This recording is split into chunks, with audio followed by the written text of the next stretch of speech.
যারা free visa থেকে supply কাজ করে প্রতি মাসে কি ঠিক মতো টাকা পাই? হ্যালো এভরিওয়ান, আসসালামু আলাইকুম। সবাই কেমন আছেন? আশা করি আলহামদুলিল্লাহ ভালো আছেন। তো আমি আলহামদুলিল্লাহ ভালো আছি, আপনার দোয়ায়। তো গাইস, আজকে চলে আসলাম যারা ফ্রি ভিসা কাজ করে তারা কি সত্যিই কি সবসময় তারা টাকা পায় ঠিক মতনে? তো এটা আপনাদেরকে খুলে বলি। তো এটা তারা সবসময় টাকা পায় না। কেন পায় না? তারা অনেক কাজ করে, অনেক পরিশ্রম করে। তো গাইস, আমিও মাথা ছিলে ফেলছি আমার গরমের জন্য। তো সৌদি আরবে এখন বর্তমান 44 ডিগ্রি সেলসিয়াস তাপমাত্রা আছে বর্তমানে। তো এখন যে এরকম তার তাপমাত্রা আছে, তো এরকম তাপমাত্রা মানুষে বাংলাদেশের থেকে অনেক তফাৎ, 2-3 গুণ বেশি তফাৎ এই দেশে। তো এই দেশে কেন তো পায়ের নিচে যখন বালু থাকে, বালুটা গরম থাকে, মাথার উপরে যখন রৌদ্র থাকে, তখন বোঝা যায় যে দিন কয়দিন আয় যা। তো গাইস, মূল টপিকে চলে আসি। তো গাইস, কথা হয়েছে, বলছিলাম যে আপনার যারা সাপ্লাই কাজ করে তাকে ঠিক মতন টাকা পায়। তো গাইস, তারা ঠিক মতো টাকা পায় না।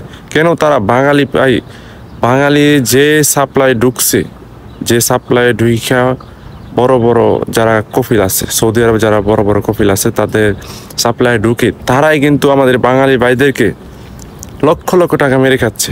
কেন টাকা মেরে খাচ্ছে? তারা এত পরিশ্রম করার পরে তাদেরকে বলা হয় যে সামনের মাসে টাকা দিবে, অমুক মাসে টাকা দিবে, অমুক তারিখে টাকা দিবে। এই কথা বলতে বলতে এমন মানুষের কয়েক হাজার হাজার স্যালারি নষ্ট করতেছে। তারা কয়েক হাজার হাজার মানুষের টাকা খাচ্ছে। কেন খাচ্ছে এগুলা? শুধু আমাদের জন্য খাচ্ছে। আমরা এদেশে কিছু করতে পারি না বলে। তো এই দেশে কোনো দালাল কোনো কিছু, এই দেশে কেউ কিছু করতে পারে না। তো এটা বাংলাদেশ না, এটা সৌদি আরব। কেউ যদি 1 টাকা মেরে খায়, উপরে আল্লাহ দেখতেছে, কিন্তু এখানে নিচে কোনো রাজনীতি কোনো ভাই এখানে তার কোনো বেল নাই। এখানে সৌদি আরবে যারা যারা সাপ্লাই কাজ করে বেশিরভাগই তারা পুলিশ থাকে। পুলিশ থাকা সত্ত্বেও তারা তারপরও সঠিকভাবে টাকা দিচ্ছে না। সৌদি আরবে যারা সাপ্লাই কাজ করে, এত পরিশ্রম করে আপনার গরমের মাঝে কাজ করে, যারা কাজ করে তারাই বুঝে যে দিন কয়দিন আয় যা। তো ফ্যামিলির জন্য এত কষ্ট করে মানুষেরা, আপনার বাংলাদেশের ভাইয়েরা অনেক কষ্ট করে যারা ফ্যামিলিকে টাকা পাঠায়, 4 মাস 5 মাস পরে পরে 3 মাস অথবা 2 মাসের স্যালারি দেয়, 1 মাসের স্যালারি দেয় না। দেখেন গাইস, আপনারাই দেখেন যে এত টাকা কষ্ট করে তারা তারপর টাকা পায় না। তো সৌদি আরবে যারা যারা আছেন তারা সবসময় টাকা পায় নাকি আমাকে কমেন্ট করে জানাবেন অবশ্যই। তো ইনশাল্লাহ আমি চেষ্টা করবো কমেন্টে রিপ্লাই দেওয়ার জন্য।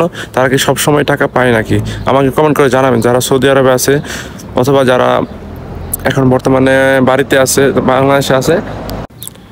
আর সাপ্লাই যারা কাজ করতেছে এখন বর্তমানে, তাদের 5 মাস 6 মাস আপনি কাজ করলে ধরেন 4 মাসের স্যালারি পাইছে, 2 মাসের স্যালারি পাই নাই। বলছে অমুক তারিখে দিবে, অমুক তারিখে দিলে পরে বলে যে এত টাকা কেটে তোমার যেন ঘন্টা আসছিল 10 টাকা ঘন্টা, সেখানে আপনার 9 টাকা ঘন্টা দেওয়ার লাগতেছে টাকা ফেরত। 1 টাকা কিন্তু তারা খাইয়া ফেলতেছে। আর যেখানে সাপ্লাই কাজ করার পর সাপ্লাই যারা 2 মাস 3 মাস কাজ করছে, 3 মাস কাজ করছে, 2 মাসের স্যালারি খাওয়াচ্ছে, 1 মাসের স্যালারি বাদ, পরে তারা সাপ্লাই কিন্তু এখান থেকে উঠে চলে যায়।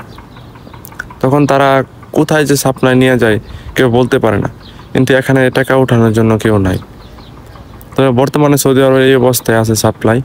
আর সবচেয়ে বেশি সাপ্লাই আছে সৌদি আরবে দাম্মাম, জুবাইলে কয়েকশো সাপ্লাই আছে। মোটামুটি সব সাপ্লাই ভালো না, কিন্তু আমি মোটামুটি এটা নিয়ে 2 নম্বর সাপ্লাই ঢুকছি। তো আলহামদুলিল্লাহ, সবাই দোয়া করবেন যদি টাকা ঠিক মতো না পাই এখানে কাজ করবো। বর্তমানে যেখানে আছি বর্তমানে আমি। তো গাইস, সবাই ভালো থাকবেন, সুস্থ থাকবেন, আর সকল প্রবাসী ভাইদের জন্য দোয়া করবেন। তো গাইস, আসসালামু আলাইকুম ওয়া রাহমাতুল্লাহি ওয়া বারাকাতুহু। আবার দেখা হবে নতুন কোনো ভিডিওতে।